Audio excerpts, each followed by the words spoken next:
Signed, Conversations with Digital Mavericks. Welcome to Signed, Conversations with Digital Mavericks. My name is Anita Sharma and I'm your host.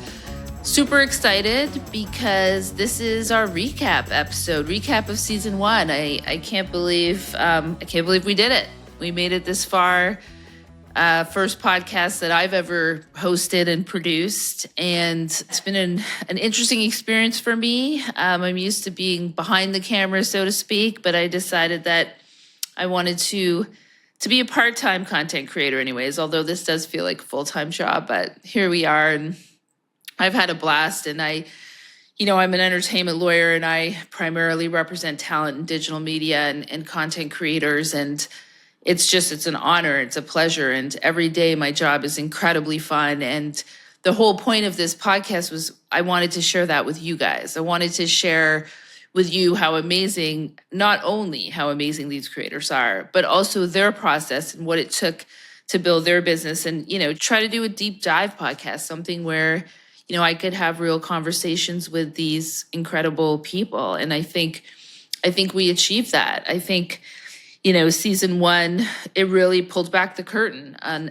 how these digital mavericks operate, behind the scenes, beyond the algorithm, outside the spotlight. Super excited for season 2. We will do more of the same, and it will launch in January 2026. So we'll have our first episode in January, and we'll continue to post episodes after that. New creators, we'll talk to some managers, we'll talk to some agents, we'll mix it up a little bit, and hopefully you'll listen. And I thank you so much for listening up to this point. What I wanted to do was talk a little bit about what we're going to highlight in this episode, and that is highlights from the 6 episodes we did. And I did make notes because I am an attorney and I like to be somewhat prepared. So I just wanted to say a little bit about our incredible guests and things from each episode that jumped out at us, which we will include in this episode just because I think it's worth listening again. So, Drew Afualo, what an amazing person. And she showed us that, reaching the top doesn't always bring all the answers. It's not all that it's cracked up to be. She started out at the NFL and realized that, hey, this isn't everything it's cracked up to be, and managed to pivot, and, tens of millions of followers later. I mean, here she is. Even in that vein, they didn't really care for my ideas as much as I wish they did. And I think as just the longer I worked there, I was like, this is just not at all what I thought it was going to be. I felt very stifled creatively. I felt very pushed down, and I felt very like I climbed the mountaintop and I just didn't like the view. And then it felt like it was too late to turn back because I had been working for so long towards that goal. And so, I'm not someone who leaves with no plan. So I was so miserable at that job for a while, and I kept telling my family and my partner, I was like, I'm so sick of it. I can't do it anymore. And they were like, well, then quit. And I was like, well, okay, you're talking crazy because I don't have another plan. The Virgo's like, no, please, no, exactly. I can't do it. Exactly. So I just think that we weren't aligned creatively. What's ironic is that, and they hate when I say this, but I don't care because it is true. Part of the reason that they let me go was because they said that I couldn't grow the following. Turns out I can't. Wow, that is so hilarious. Well, that's what makes it so ironic. Right. Yeah, if they had just let you do what you are so good at doing, right? And it's just, this is the thing about these corporate jobs. And no, I hear you. It's so funny. It's like a be careful what you wish for situation, right? Like I was the same way. Like I graduated from law school, ended up at this huge New York law firm, and was miserable. And that's supposed to be the pinnacle. And you're just like, I was just like, I can't do this. It was, but I hear you. I can relate to you on that. And so you quit. Yes, I did. Well, I was fired. Well, they let you go. Right, of course, because you couldn't build a following. Yeah, they asked me to go. They politely asked you for your letter of resignation. Yeah, and then I went because they asked me to go. Right. But when I did leave, I think like 2 weeks later, the pandemic hit. Oh wow! Everybody was at home. And my fiance encouraged me to start posting on TikTok because TikTok had started exploding. Mind you, when I was working there, I said, we should get a TikTok because it's huge right now and you want to target young women. Like a lot of them are on TikTok. And they told me that was stupid. They said that was a stupid idea. Now, yeah, you're right. It is. You're right. It is stupid. Alyson Stoner, what a moving episode. What the cost of being a Disney star is, how that affects your mental health, being a people pleaser, to learning how to self-regulate. Now is advocating for child influencers, for child actors, taking that terrible experience and turning it into something to help people. It's a precarious way to be when you are overdeveloped in so many ways, with, you're living into adult responsibilities and you're expected to show up with emotional maturity. And really as a child, since technically neurobiologically, you're still hardly understanding what big feelings are and how to manage them. Really, any child who on the surface seems like the most obedient and well-behaved child usually is learning some kind of strategy around people-pleasing or neglecting their own needs in order to maintain peace, but we're then viewed as being mature adults. And I think that's important to name. I can't tell you how many times people referred to me as a reliable veteran on set. And as a child.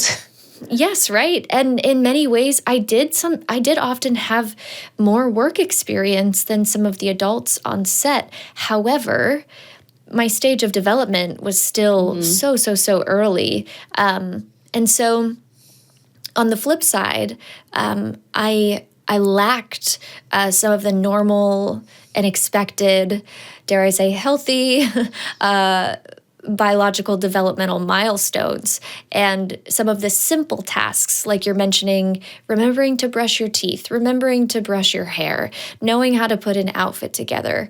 And I remember later on feeling so self-conscious anytime I tried to interact with people my age, because I could talk about world politics if needed, and I could deliver a speech on a stage for 100,000 people. But if you asked me just what I thought was fun, cool, hip, trendy, what songs I listened to, what kind of jeans I like to wear, I just had no social skills, no reference points.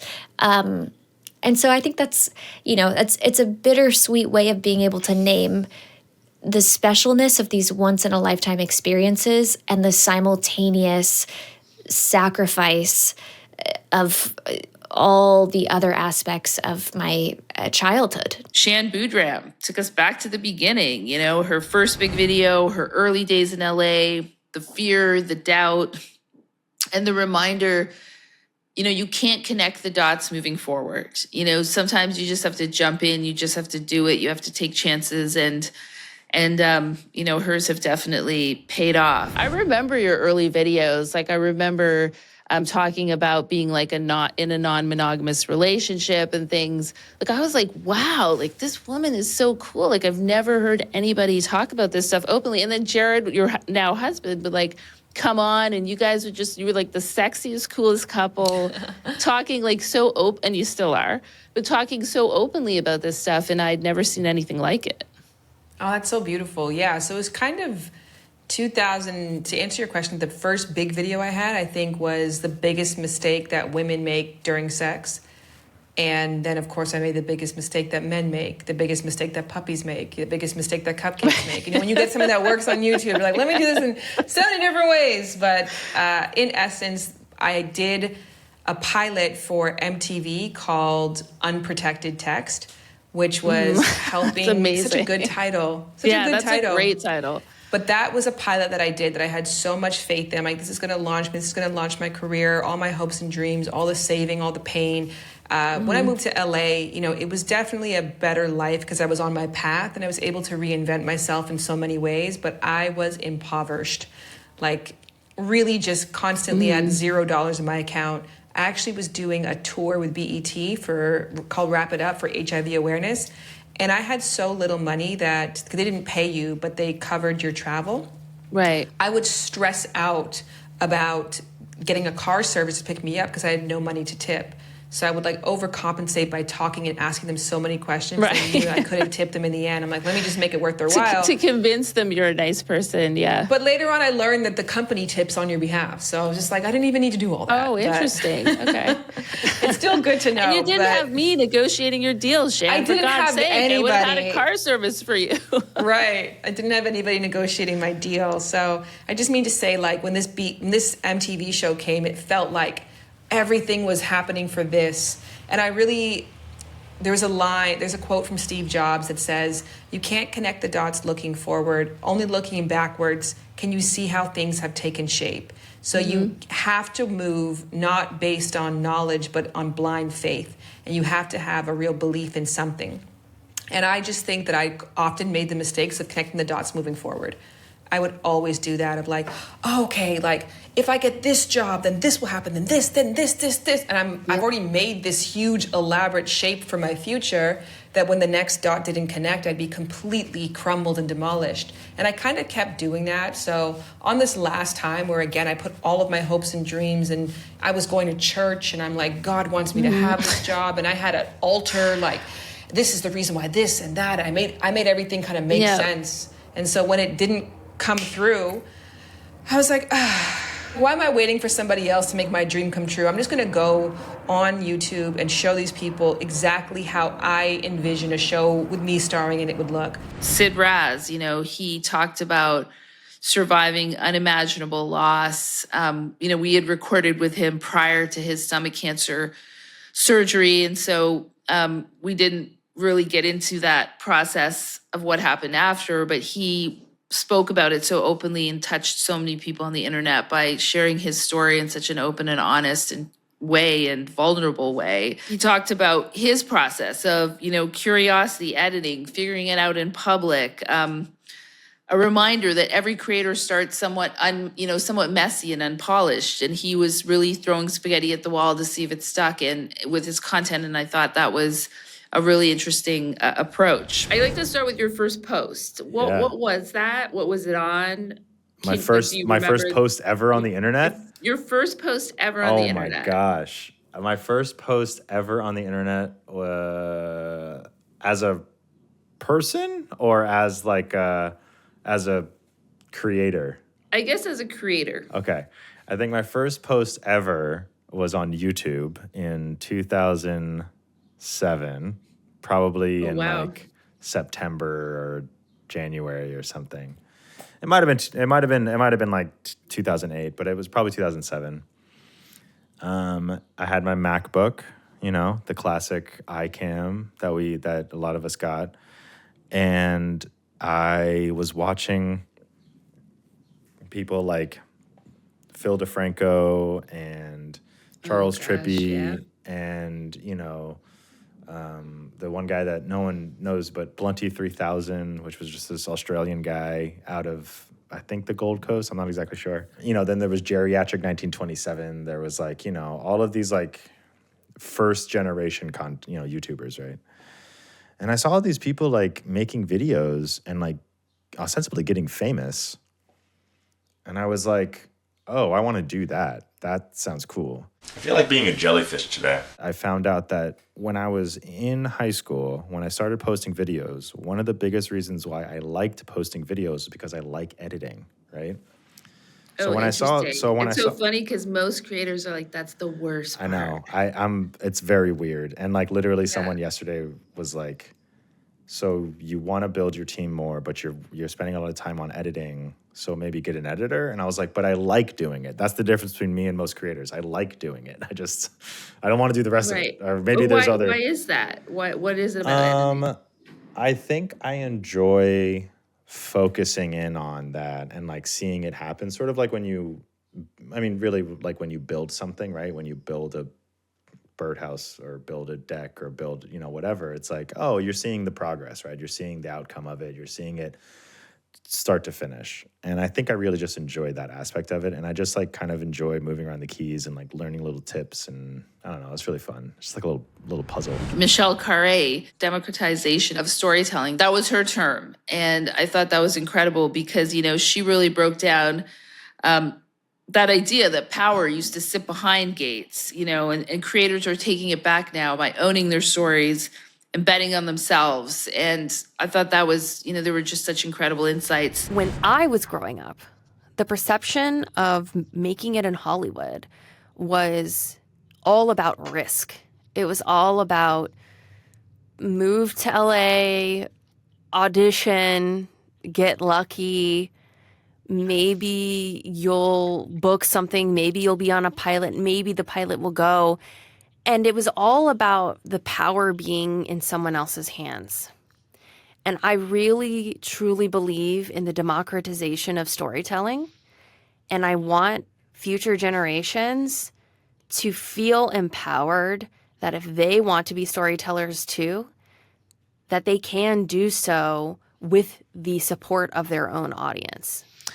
Yeah, and that is 100% spot on. And I love that saying, the democratization of storytelling, because it's so true. And I'll just say this quickly. I started in the traditional media world. I started mostly doing indie film. This is pre-internet.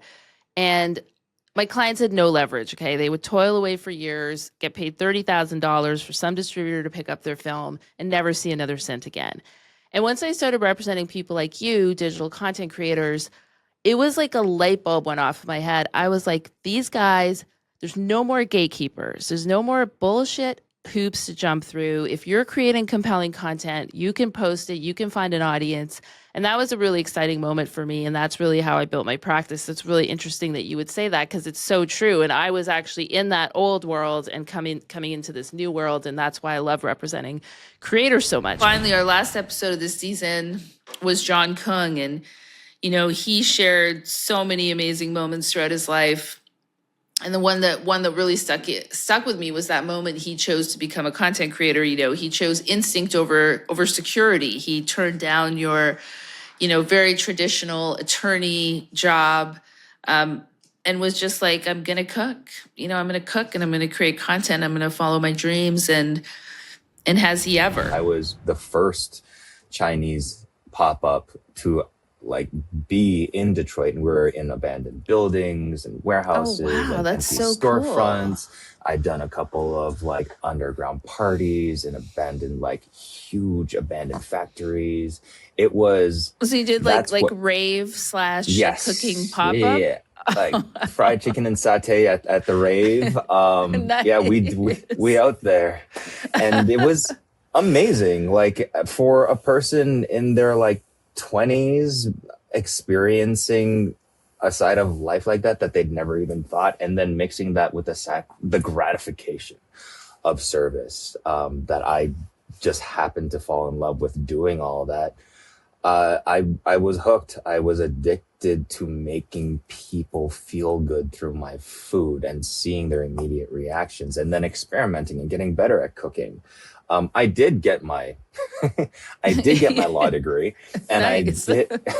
And we have to keep the parents happy, right? So right, exactly, yes. Exactly. And then I was interning for the Wayne County prosecutor's office at the time, and I got a call. I remember exactly where I was. I was in my car and I got a phone call, and it was my APA supervising APA assistant prosecuting attorney offering me with a job. And faced with that choice right then and there, I very graciously and respectfully declined it. And I was like, I'm going to cook.